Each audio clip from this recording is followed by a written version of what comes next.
ನೋಡಿ, ನಾನು ಮೂಲಂಗಿ ಪರಾಠ ಮಾಡ್ತಾಯಿದ್ದೀನಿ. ಒಳ್ಳೆ ಮೂಲಂಗಿ ಸಿಕ್ಕಿತ್ತು ಎರಡು. ಅದನ್ನು ಸಿಪ್ಪೆ ಸುಲಿದ್ಬಿಟ್ಟು ಪೀಲರ್ದಿಂದ ಸುಲಿದ್ಬಿಟ್ಟು ಅದನ್ನು ಚೆನ್ನಾಗಿ ತೊಳೆದ್ಬಿಟ್ಟು ಹೆರ್ಕೊಂಡಿದ್ದೆ.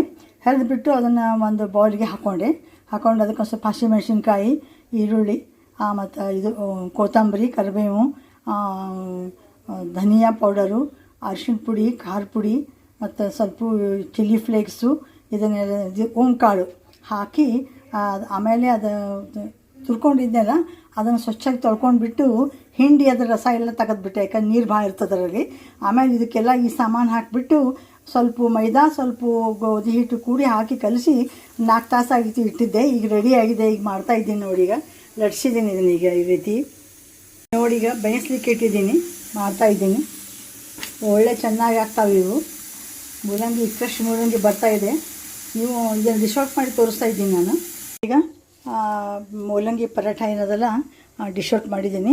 ಈಗ ನೋಡಿ ತುಂಬ ಚೆನ್ನಾಗಿ ಬಂದಿವೆ. ಈಗ ನೋಡಿ ತೋರಿಸ್ತಾ ಇದ್ದೀನಿ ನೋಡಿ, ನಾನು ನೈಸ್ ಬಂದಿವೆ ಎಲ್ಲ. ಆಮೇಲೆ ಅದ್ರ ಜೊತೆ ಒಂದು ಕೊಬ್ಬರಿದು ಬೆಳ್ಳುಳ್ಳಿ ಚಟ್ನಿ ಮಾಡಿದ್ದೀನಿ, ಗಾರ್ಲಿಕ್ ಚಟ್ನಿ, ಹಸಿ ಕೊಬ್ಬರಿ, ಒಂದು ಸ್ವಲ್ಪ ಪುಟಾಣಿ, ಗಾರ್ಲಿಕ್ಕು, ಇದು, ಆಮೇಲೆ ಸ್ವಲ್ಪ ಹಿಂಗು, ಆಮೇಲೆ ಇದು ಏನಂತಾರೆ ಖಾರ ಪುಡಿ ಹಾಕಿದ್ದೆ, ಅಷ್ಟು ಪುಡಿನ ಹಾಕಿದ್ದೆ. ಈಗ ಚೆನ್ನಾಗಿ ಈಗ ನೋಡಿ ಈ ರೀತಿ ಆಗಿದೆ. ಇದನ್ನು ನೀವು ಪರಾಠ ಬೆಣ್ಣೆ ಜೊತೆನೂ ತಿನ್ಬೋದು, ಅಥವಾ ತುಪ್ಪ ಹಾಕ್ಕೊಂಡು ತಿನ್ಬೋದು, ಇಲ್ಲ ಮೊಸರು ಹಚ್ಕೊಂಡು ಇದ್ರ ಜೋಡಿ ತಿಂದ್ರೂ ಚೆನ್ನಾಗಿ ಬರ್ತದೆ. ಈ ರೀತಿ ನೀವು ಒಮ್ಮೆ ಈಸಿಯಾಗಿ ನೋಡಿ ಮೆಥಡ್ ಇದು ಮಾಡ್ಕೊಂಡು ನೋಡಿರಿ. ಚಲೋ ಅನಿಸಿ ನನಗೊಂದು ಲೈಕ್ ಮಾಡಿ, ಶೇರ್ ಮಾಡಿ, ಕಾಮೆಂಟ್ ಮಾಡಿ, ಸಬ್ಸ್ಕ್ರೈಬ್ ಆಗಿ. Thank you very much for watching my channel. Thank you once again.